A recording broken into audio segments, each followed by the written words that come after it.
Hey y'all, what's going on? My name is Clay, the Director of Astonishment here with the Contractor Marketers, and in this video we're going over the Digital Domination Framework. So let's get started.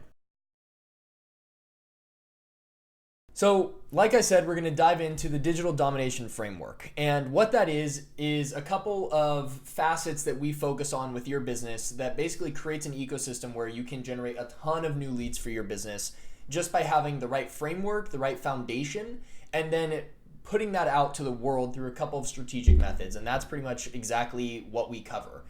And what that's broken down into is essentially two parts. You have the foundation, and then you have expansion. And the foundation is all the things you need in place to have the most success with marketing your business, because that's how you're going to generate new leads. Is everything is marketing. Door-to-door is marketing. Cold calls is marketing. Some people consider it sales or grinding or whatever, but it's all marketing. That's the awareness stage. And so what we do is we set up a couple of different things in regards to the way your website is set up, the offers you run, and also the other extraneous platforms that you have. In this case, it's Facebook and Google My Business.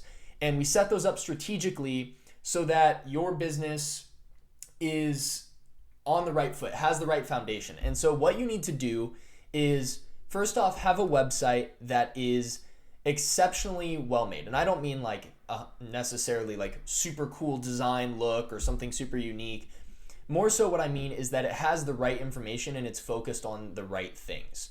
And what that is it needs to be focused on people, like the people that you serve. It needs to have customer focused copy, which is the words you use, and customer focused images. So things like video testimonials, explaining why things matter, explaining your product, your offers, pretty much everything in the process that you go through, and explaining that in a way that your customer understands so that you can build trust and reduce fears. And that's a huge element of your website. Additionally, you need to have product or service specific landing pages. And landing pages are, a page that somebody lands on when they're seeking something specific, or let's say on the menu of your website. A lot of contractors have one-page websites where it's just like, here's the series of things we do. I'm a fence contractor and we do vinyl, we do cedar, and we do ornamental iron. And they have like a brief description. But instead, you need to have specific landing pages where they go to the menu of your site or they come in from Facebook looking for that specific thing. And you need to have a landing page that talks specifically about each one. So let's say it's vinyl, right? You have a landing page, a subpage on your website that says vinyl fencing.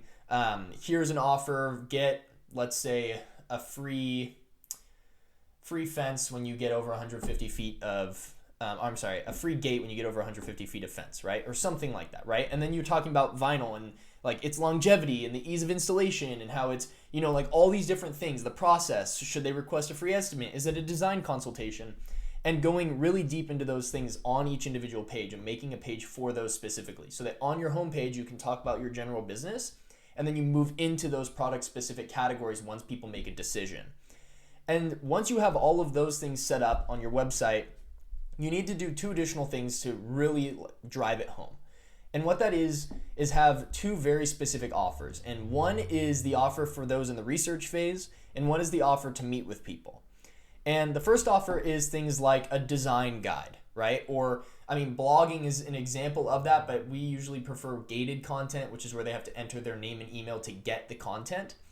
And what you want to do is create a guide that helps the people that may or may not, they're looking for your services and they're still kind of trying to make a decision on what they want. Help them, educate them to be able to be more confident and make that decision, right? So a fence design guide, a kitchen remodel guide, a budgeting template, like any of these series of things, 2019 guide, home design guide, a ton of different stuff that you can come up with, and you can try a couple of different ones. In fact, I usually recommend that. And what you want are those offers, that offer to be a pop-up on the homepage of the site when people try to leave, because they might be looking at your business and they're like, I'm not really ready to make a decision. So all of a sudden they're leaving, they have a pop-up. Wait, don't forget your guide, right? You also have that as a call to action on your homepage. You have that as a specific landing page on your site where people can go to it and get it. You want all of that to be encompassed in, you want that throughout your website. So that is the first offer. It's the offer for people in like the research phase. And then you want an offer to meet with people. and that's typically for most contractors a free estimate, right? They request a free estimate, you hop on the phone with them, you go out to their house and you measure and you do whatever else and you pop out a free estimate. But typically we like to go one step further, because when you really think about it, the pricing of it is one of the least important things of the process in regards to people actually making their decision, right? I mean, like, it matters in the sense that a lot of times they're price shopping, like they're looking for contractors. Okay, let me call 5 different contractors, or go on Home Advisor or Angie's List or Thumbtack and get a bunch of quotes, and then they're like, oh, this one's $1,000 less than everyone else, so I'm going to choose them. But typically what happens with that is you end up just eating away at your own margins, right? Like, the product is going to cost pretty much the same for everyone. And so what you want to do instead of this free estimate where you're just on this rat race to the bottom is come up with something that's a little bit more value driven, right? So depending on the type of business you're in, I mean, roofers do it a lot. Free roof inspection. It's not a free roof estimate, it's an inspection. So they're going in, they're meeting with people that might not think they need a new roof, or that think they need roof repairs, and they're inspecting the roof. They're now meeting with them, and they're now almost in the position of a doctor, right? Where they're at the end of it, they're going to prescribe something. Another example is a marketer, Joe Polish, did it with his carpet cleaning business, right? He talked about a free carpet audit, where he goes in and he meets with people, looks at their carpet, and goes like, hey, you have these series of things going on. So you have these inspections and audits and, things that are more like preventative measures for people. Another one is like AC tune-ups or inspections for HVAC companies. And then you also have, for companies that are more on like the aesthetic side, you have design consultations or mock-ups, or, some people even do 3D renderings where you show them what their house would look like with your product.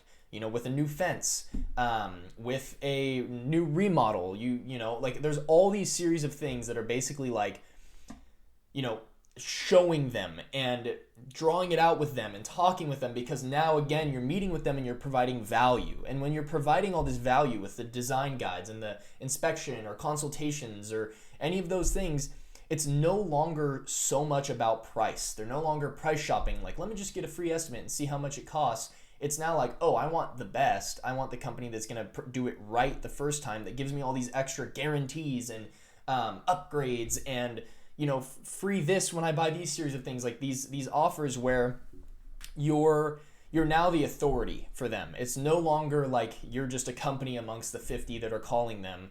You are a company that has built a lot of trust and that they want to work with. And so those are huge. Those offers, having those on your website is going to be a huge factor in regards to generating more leads for your business. So then once you have all this done, you have the website set up, you have those awesome offers, you want to set up Google My Business. And that's that little widget you get when people search your company, or even some businesses have it where people search like roofing companies in Tampa Bay or whatever, right? It comes up on the side. And you want to set that up for a couple of reasons. And one of those is that you want to have that show up when people search your business. It allows people to leave reviews for your business, and that is one of the best places for people to leave reviews because it helps increase your search rankings. And then also that map widget that shows up on Google is from Google My Business. So when people search it, it goes the ads from Google Ads, it goes the map widget, and then organic search results. And so those two things, the ads and the map widget, are like the most seen and the most clicked, and everything just drops from there on out. So you want to have Google My Business set up, and you want to get as many reviews on there as possible and make sure all of your information is correct. And then secondly, you want to have a Facebook page. And you want to post on your Facebook page, you want to post pictures of jobs, videos of your crew, before and after pictures, client testimonials. And the reason you want to do that is because, again, it shows up in search engines. People are starting to search on Facebook. So people are starting to search things in Facebook. And then also having your Facebook set up is a place where you're going to use advertising and you're going to boost posts, and it allows you to get that brand awareness out there. So you need to have the Facebook page set up. So that's pretty much the foundation of your business, right? Like that's the foundational aspect. You have your website, you have your offers, you have your Google My Business set up, and you have your Facebook page set up. Then you want to move into what we call the expansion of the Digital Domination Framework. And what that is where you start putting those things out to the world, right? Like you now have all these really cool offers and websites and content, and now you want to put that out to the world and show it to your audience. And you want to do that primarily in two ways.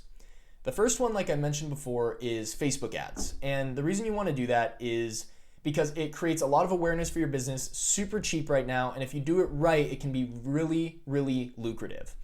And the process, the strategy that you want to go into on that, I'll actually go into in a future video, but basically what you want to do is show content, show value, and then send them offers. That's kind of how it goes. And I'm going to go into that more deeply in a future video, but that's kind of an overview of Facebook for now. And then additionally, you want to use Google ads, and specifically Google search ads. So these are the ads that show up, like I mentioned, at the top when somebody searches something. So if I search HVAC companies near me and I'm in Sacramento, California, there's going to be 3 to 4 ads that show up of companies that are paying Google to show an ad of theirs.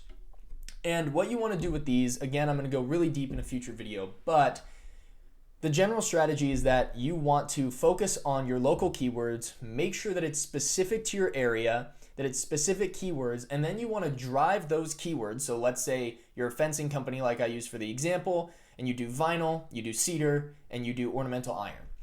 You want to drive the ads for each of those specific keywords, so vinyl fence company near me, to the landing page for that specific thing. And that's where a lot of contractors go wrong, is they drive all the ads to their homepage and they just throw a bunch of keywords in an ad group and they go, all right, here's my homepage. You go find what you need.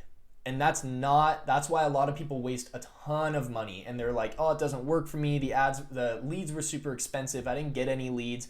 That's why, is because they are driving people to a place that those people don't necessarily want to go to, right? Like if I search vinyl fencing and I go and I click and I go to the homepage of a fencing contractor's website, I'm not, I want vinyl fencing. I want to know what the offers are for that. And I'm not necessarily going to look around. What I'll do instead is maybe go to Thumbtack or Home Advisor or Angie's List because, well, I mean, it's easier. I just type in information and I get all these different contractors calling me. So you really need to create a good experience for people if you want them to work with your business and treat you like an authority, right? You want to have those pop-ups on those landing pages. You want to have specific offers to meet with them.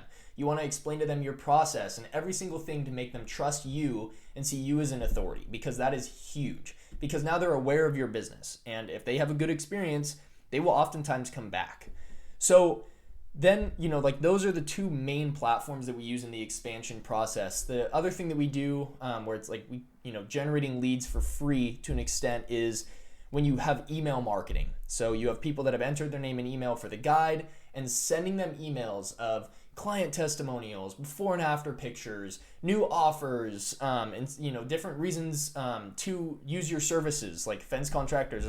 You could have a dog escape inspection, like maybe they didn't want the free gate with fence, but all of a sudden they're worried about their pug escaping out of their backyard. Well, what if you could go and tell them if their fence has any areas that could happen, right? Like that allows you to get in the door. And so sending them these new offers, sending them the same offer multiple times, new client testimonials, all these different things is exceptionally valuable. So that's pretty much the digital domination framework in a nutshell. I know it was a little bit of a longer video.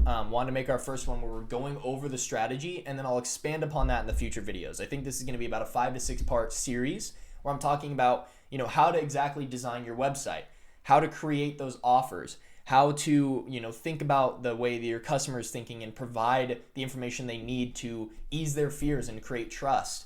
And then the Facebook ad, the 2-step Facebook ad strategy, and how to actually succeed with Google ads and all that. So I'm going to go into that in future videos. But for now, I'm going to bring this video to a close. Hopefully you found some value in it, saw the general strategy in regards to how linear it is, right? Like you start with the foundation and you build upon that. And I'm going to go deeper in the next videos. So I'll see you guys then.